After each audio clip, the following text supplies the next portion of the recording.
ஏன் சில பொருட்கள் கம்மியா இருக்கும்போது நாம அதை உடனே வாங்கணும்னு நினைக்கிறோம்?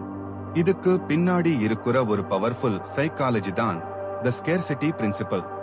நம்ம மூளைக்கு ஒரு விஷயம் தாராளமா கிடைக்கும் போது அதோட மதிப்பு கம்மியா தெரியும்.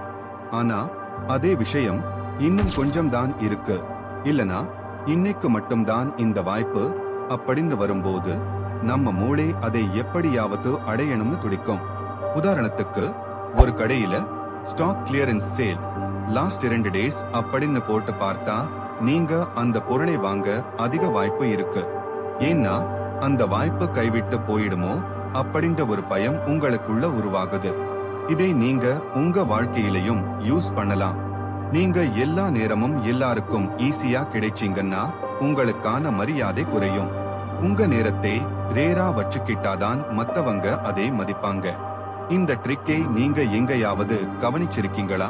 கமெண்ட்ல சொல்லுங்க. இந்த மாதிரி சைக்காலஜி ரகசியங்களுக்கு நம்ம சேனல் டிகோடிக்கு சப்ஸ்கிரைப் பண்ணுங்க.